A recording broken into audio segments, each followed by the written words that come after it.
Hey everybody, Sean here, and I hope you're doing well. Today's an interesting one, so let's jump right in. Today we're going to read a testimony from a lady that used to fellowship with Isaiah Saldivar and his group called the Awakening 209. Her blog, posted in 2019, was shared with me anonymously along with screenshots, as you can see here, of Isaiah confirming the story was about him. The blog is called I Was in a Christian Cult. Now, for legal reasons, this is a personal testimony and should be taken as opinion and not fact. This is no different than when we read the testimonies from people that left the New Apostolic Reformation. This is her blog and stories of her family, and this is her testimony. I can't see why she would write such a long story unless she was truly affected by this experience. But let's begin. When I was 19 years old, I went through a traumatic breakup.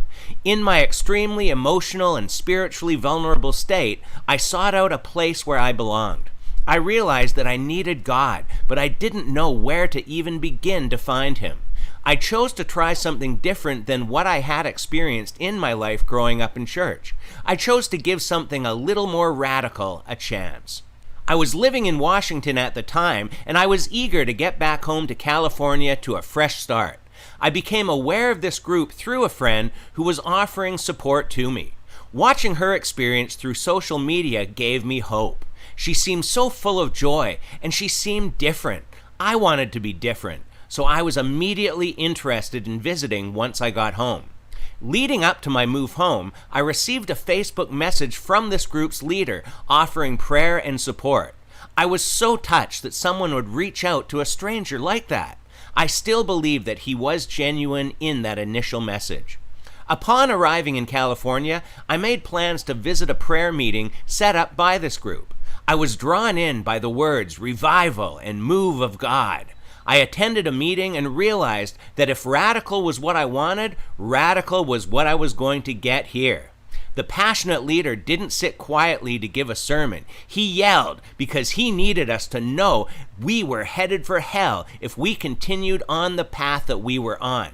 He needed us to know that we put too much weight on the grace of God and not enough on His wrath.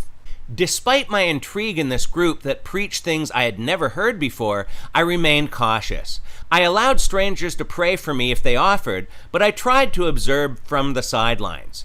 It must have been obvious that I was holding back, because on that first night, I had multiple people coming up to me offering to pray for me.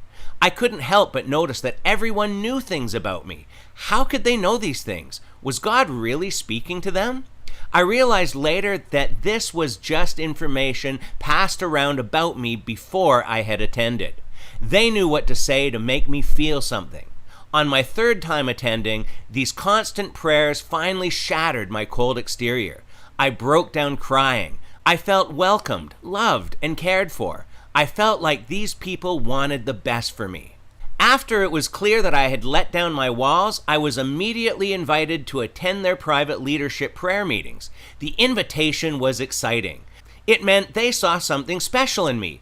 I had no experience in church leadership, so I couldn't see the red flag of them wanting clueless and vulnerable people involved in their leadership. I attended and was met with so much warmth and attention.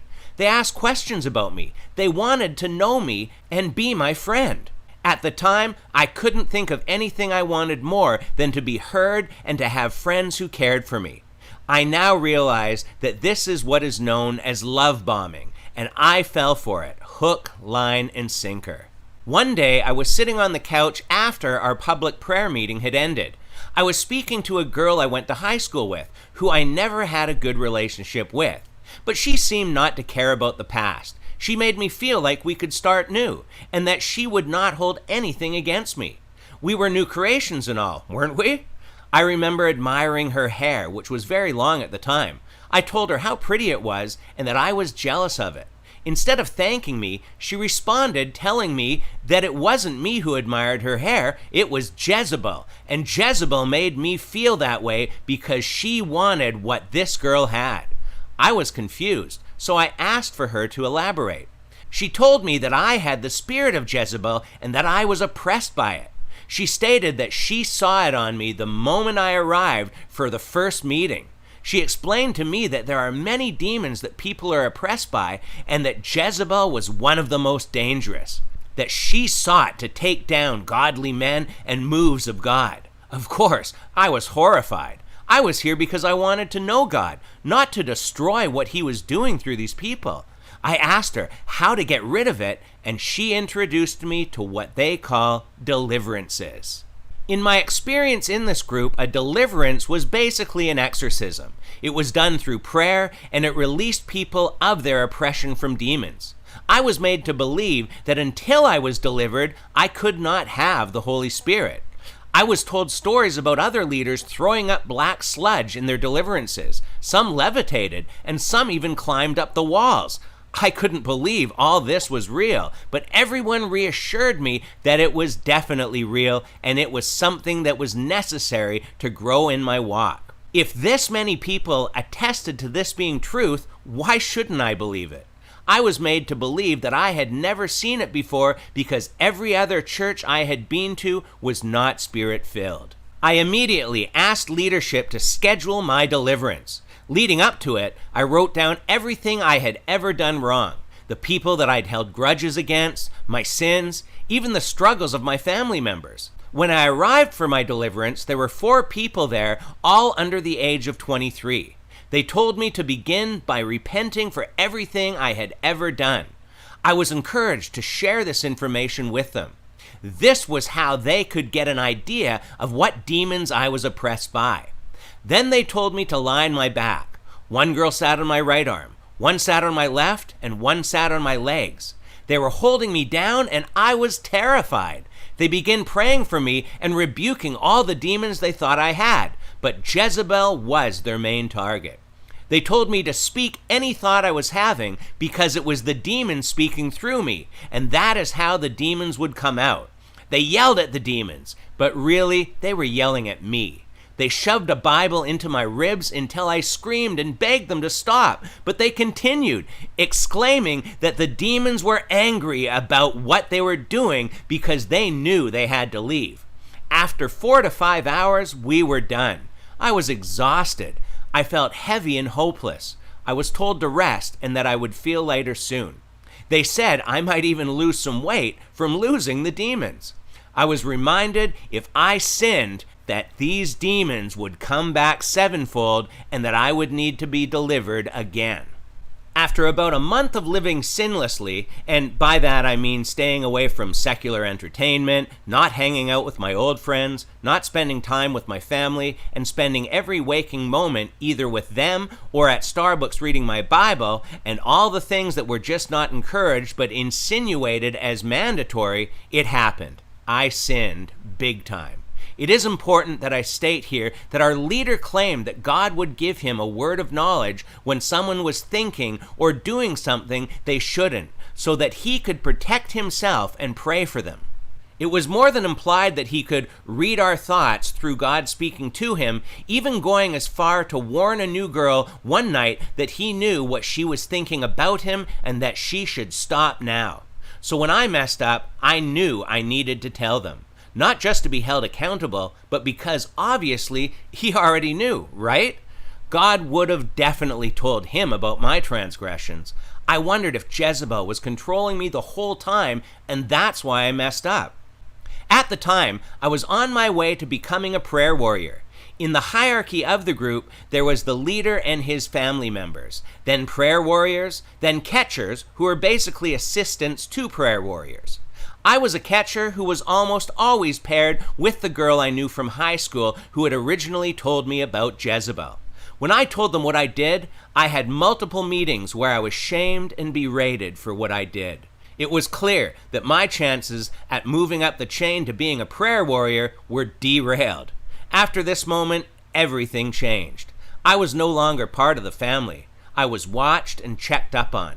I had another 4-hour-long deliverance where I once again left in tears, bruised and beaten up, physically, emotionally, and spiritually. I believed that my unbearable anxiety and fear after the fact meant that it didn't work. I wondered if I would ever be rid of these demons.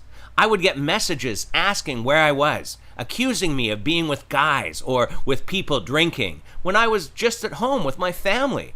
I remember a time when I was with a friend I had known my whole life, making donuts with her and her siblings. I posted a photo with her, and my phone started blowing up with warnings to leave immediately and that they know what happens in that house. I had no choice but to tell my friend that I wasn't allowed to be there and that I had to go. I still regret not standing up to them and allowing them to break down a friendship that meant so much to me. I was continually told that my relationships outside the group were not biblical, as we were not to fellowship with the world. I was told that my own mother was not a Christian because she attended a church that was a typical lukewarm American church. If I was going to talk to anyone outside the group, I needed to be inviting them to the prayer meeting or talking about our meetings. It was expected for us to send weekly text messages to everyone in our contacts, inviting them to come. We were expected to post constantly about what God was doing and to share about the revelation God had given us. People needed to know we were special, and this is where God was with us. We were expected to attend every single prayer meeting. There was no excuse for not coming. If you did not come or you left early, you would be reprimanded. Our schedule was as follows: prayer before church on Sunday, then church, then hang out with the group after church until the prayer meeting that night. Mondays were for our leadership meeting. Tuesdays were for our public prayer meetings. Wednesday was for church youth group. Thursdays was another private prayer meeting, and Fridays and Saturdays were free time, as long as you spent your free time with the group or reading your Bible at Starbucks. Our meetings lasted from 6 p.m. to 11 or 12. If we left before 11, we had to have a good reason. I recall a time where I had to fake having severe stomach issues and say I was planning on going to urgent care just to get them off my back. There was no freedom. I remember never wanting to risk being reprimanded for missing a meeting because it would be utterly humiliating having to step down when I was almost a prayer warrior. I was almost in the main group of leaders, and I couldn't risk it. It was not about getting closer to God, but being as high up in the group as we could. Everyone wanted to be in the inner circle, first and foremost. We could not question the authority and revelation of our leader and his family. In fact, no one could. Any church that tried to lead him was rejected unless they completely aligned with his views and allowed him to act as he felt God was leading him. He said that he did this because he didn't want the American church to put out the revival. He didn't want lukewarm Christians to extinguish the move of God that he was called to run.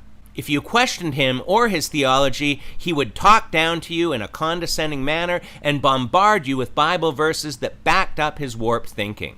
People who didn't support what the ministry believed as truth were lukewarm and persecuting us. There was no room for criticism or critical thinking, only blind submission. Looking back, I can't believe I didn't see the warning signs of allowing a 21-year-old newly saved Christian to run an entire ministry made up of primarily young adults. A few months into my time with this group, 2 close friends I had in the ministry left. I was constantly warned not to talk to them about how I felt and what was going on because that was considered gossip. Every time I saw them, I was grilled about what I told them and if I gossiped.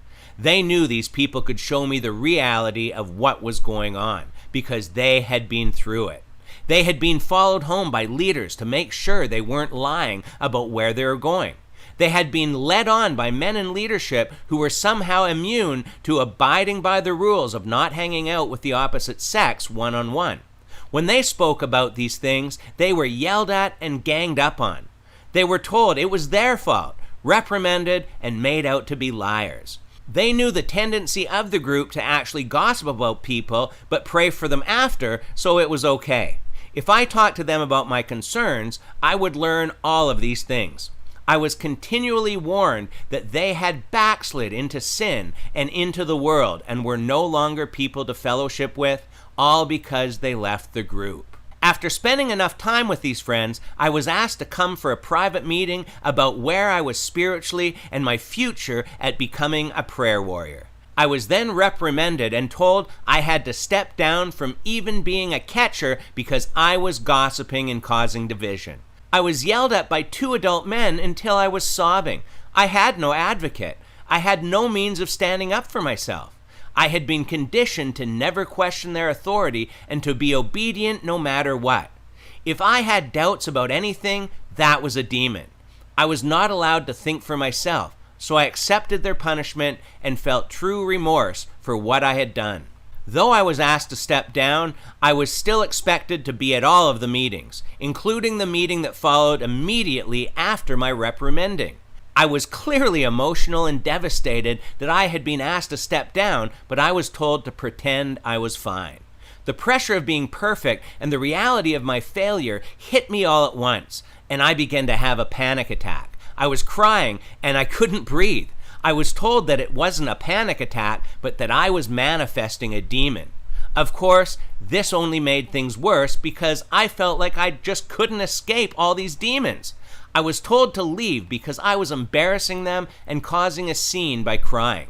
I was told to go straight home and tell no one about what happened, not even my family. I couldn't drive 30 minutes home in the midst of a panic attack, so I went to my friend's home that was 5 minutes away. I spilled to her what had happened, and without missing a beat, I was called and asked where I was. I told the truth, and I was yelled at to leave and reprimanded for gossip again. I felt like I couldn't do anything right. I just needed support, and I couldn't get it from the people I was dedicating my life to, and I was forbidden to get it elsewhere. I immediately drove home out of fear of getting kicked out forever. Following that event, I continued to walk on eggshells. I was constantly being told how to act and what I could and could not say, and I did my best to stay obedient. I just wanted to have a place where I fit, and I just didn't fit. I was miserable. I felt alone. I felt like there was no escaping the darkness that seemed to have a hold on my life. I realized that I couldn't win with these people, and I began to stop caring at all. I spent more time with my friends who had left, and I didn't try to build stronger bonds with those still involved. If I can't fit in with them, and I can't get rid of my demons, why even try? It all came to an end 6 months after it had begun. I decided to attend a birthday party for a friend's son, and I let my leaders know that I would not be attending the prayer meeting because I was busy. I received a barrage of text messages. When I didn't answer a phone call, I was threatened and told to come to the meeting immediately. I couldn't do it anymore. I finally felt the peace I so desperately wanted, and I realized that I needed to put this chapter of my life behind me. I replied that I would not be attending and that I was done. Throughout the night, my phone was going off with messages about me throwing my eternity away and turning my back on God. I did my best to respectfully let everyone know that I needed to walk with God on my own now, and that's what I did. I'm so grateful that God gave me the strength to walk away. I later learned that all my personal business was public knowledge in the group. My past and present sins were topics of conversation. My whereabouts were always known, whether it was through someone innocently asking what I was up to today, keeping tabs on my social media, or demanding I tell them where I am and what I'm doing. I learned that the girl I thought cared about me and forgave me from high school had poisoned the other members against me before I even attended. She threw screaming, crying fits, demanding that the other girls stand between me and the leader so that Jezebel couldn't get to him. She asked my friends for information on me to get me in trouble. She wanted me assigned as her catcher so that she could keep an eye on me. And she seemed to have planned to exclude me under the guise of teaching me and helping me. It took me years to work out who God really was to me. I still lie awake at night worrying about my salvation and if I'm still oppressed by demons. These wounds created by this ministry have taken years to heal. I wondered why I couldn't just be accepted as I was and why my desire to grow and change was always questioned. I know now that God is bigger than the box I was taught to put him in.